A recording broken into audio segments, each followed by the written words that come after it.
Bigyan natin ng opinion, reaction itong post ni Sas Rogando sa SOT 1 hour ago. Hindi niya alam kung pasalamatan niya o pasalamatan niya si Senator Risa Hontiveros or mag-sorry si Senator Hontiveros kay Sas. Sabi niya, hindi na ako isinama ni Senator Risa Hontiveros sa kanyang final list ng ididemanda niya. I'm confused. Dapat ba akong magpasalamat o dapat siyang mag-sorry sa akin? So ito po yung final list ng mga vloggers na sinampahan ng kaso ni Senator Risa. Nung nagpunta siya sa opisina ng NBI, 12 vloggers yung napangalanan. So dito, ito na yung mismong kopya ng complaint, counter affidavit complaint. Affidavit complaint pala. Complaint affidavit na isinabmitir ni Senator Hontiveros sa Manila City Prosecutor's Office. Ito na, Ana Teresa Navarro Hontiveros Barakel,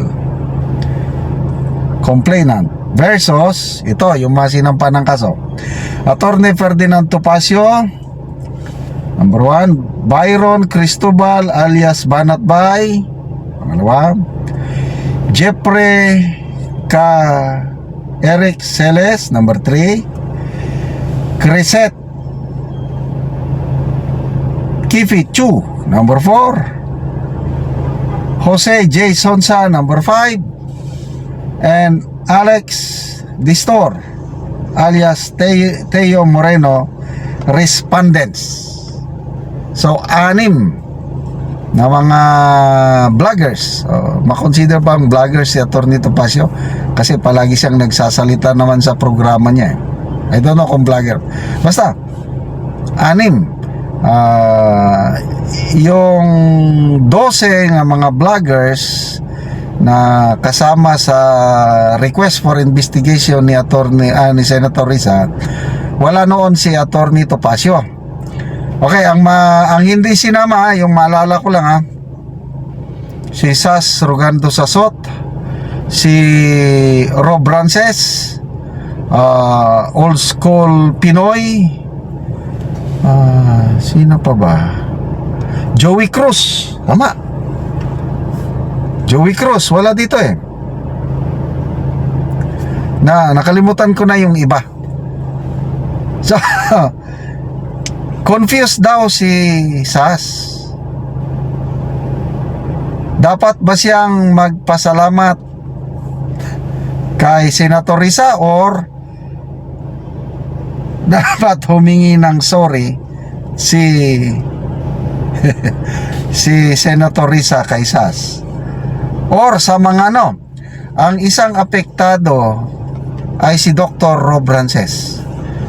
Kasi sabi niya, yung mga latest post niya nung nalaman niyang kasama siya sa NBI request for investigation, sabi niya, mag-ilang buwan pa lang akong nag-vlog, 4 or 5 months pa lang ako, nagko-comment man lang ako, o opinion ko lang sa lahat ng mga post ni Dr. Rob Rances.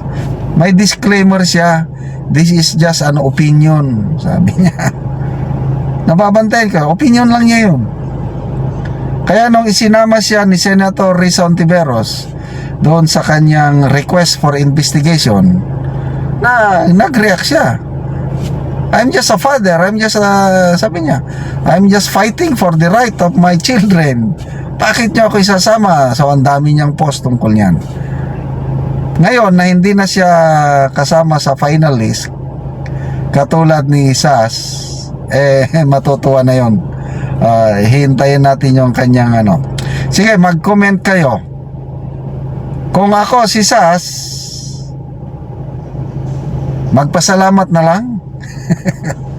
Kasi alangan naman mag-sorry ang senadora. Or mas maganda rin kung mag-sorry ang senadora, hindi happy ang lahat. Kaya lang malayo siyang mag-sorry. Kaya kung ako sa iyo, Miss Sas, magpasalamat ka na lang. Wala mang mawawala sa iyo kung magpasalamat ka. Okay, tingnan natin dito sa mga people who reacted. 9,200, 7,400 ang tumatawa. Sino bang tinatawanan nila? Si Sas o si Senator Risa? Tinatawanan eh. And then mga comments.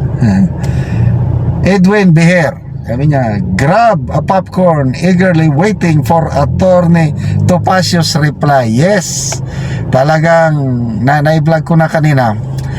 This is a real bloodbath between Attorney Topacio and Senator Risa. Talagang nakahanap ng katapat. Batikang abogado naman. Arkitin, sabi niya, wish granted for Attorney Topacio. John Raul Joven, tag her and say thank you. Baka nadiligan. Mars Shelley, paktay siya kay Attorney Topacio. Hazy Hayes, muse nila si Kipi Chu. Dali tama isang babae lang ang na-filean Attorney Topacio, Banat Bay, Jason Sa, Teo Moreno, sino pa yung isa? Nag-iisa lang si Kipicho na sinampahan. Grabe. Jasper Trillana, Sas, ang pinaka-importante sa lahat yung part na ng legal document, yung KIFI. Sana maging landmark case. Maristel Panela, ito, marami talagang nag-aabang dito kay Attorney Topacio. Attorney Topacio, kailangan ng popcorn. Attorney Topacio waited for this. I'm sure masayang masaya si Attorney Topacio ngayon. Abogado pa naman siya, tapos gusto niyang ilabas ang kanyang ebidensya. O di sige, tingnan natin, real bloodbath yan.